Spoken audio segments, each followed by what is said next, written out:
Hi everyone. On today's Tech Times podcast, we're lucky to have Sam Wogan, a well-known digital journalist with us. So Sam, what interesting techie topic would you like to talk about today? Hi, Brad.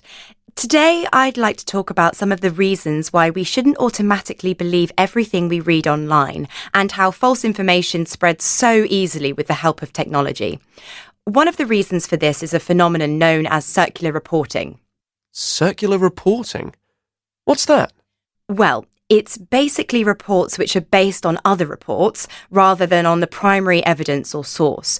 To the reader, it looks like the information is coming from several different independent sources, which normally means it can be trusted. But, in actual fact, all the reports are based on each other. Imagine a piece of false information is published, for example on Wikipedia, and then is referenced in a newspaper article or other publication. Then, in turn, the original Wikipedia entry references or quotes the article as validation that the information is true. In a nutshell, it's the confirmation of false information by more than one publication. Okay, let me see if I've understood this correctly. So, someone writes an article on Wikipedia which contains some false information. That's right. False information which is not referenced or checked and in no way is obvious as being false. Okay, and then this false information is copied from Wikipedia by a journalist and included in a newspaper article. Yes, or other type of article, as if it were true information. And then Wikipedia references the newspaper article, which verifies the information in the original Wikipedia article as being true. That's right. And sometimes it's not just one newspaper article that cites the false information. Several publications may include it, and so it becomes very difficult to prove that the original information is false. Let me give you an example. A few years ago, a 17-year-old American student was on holiday with his family in Brazil. He spotted what he believed to be an aardvark, but which was in fact a type of Brazilian raccoon called a coati. When the boy got home after his holiday, he went online and changed the Wikipedia entry by adding the name Brazilian aardvark to the information on the article, as a sort of joke, and then he forgot about it and thought nothing more of it. However, what started to happen was that articles and blogs began to quote the information from Wikipedia, and then those articles were re-reported as evidence in Wikipedia. Before long, everyone was talking about the Brazilian aardvark as if it were factual information. So when information makes its way from a Wikipedia page into a published article, the article could be spreading false information without even realising it. Exactly. It makes you wonder how many hoaxes initiated by people in this way have ended up as truths in many people's minds, just because people copy and paste vandalised Wikipedia pages. That's not to say that all information on Wikipedia is false by any means. There's a ton of really valid information there, and it is constantly being updated. Many people consider it to be the most up-to-date and unbiased encyclopedia in the world.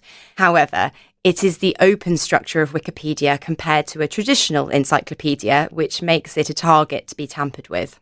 So we just have to be aware that there may be a certain amount of inaccuracies on Wikipedia. Yes, and it's also worth mentioning that circular reporting is not just restricted to harmless information like the Brazilian aardvark. Isn't it? No.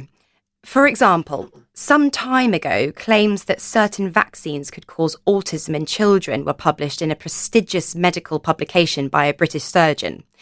The problem was that the unsupported claims were picked up by the media, and the news spread like wildfire. Soon enough, the general public were understandably concerned about the risks, and huge numbers of parents refused to vaccinate their children. Consequently, in recent years, we have seen an increase in the number of children suffering childhood diseases such as measles. By the time the claims were proven unfounded, the damage was done, and even to this day, some people still believe that there is a link between vaccines and autism. It just goes to show how difficult it is sometimes for the truth to be heard. Absolutely. So, in practical terms, how can we be sure that what we're reading is true?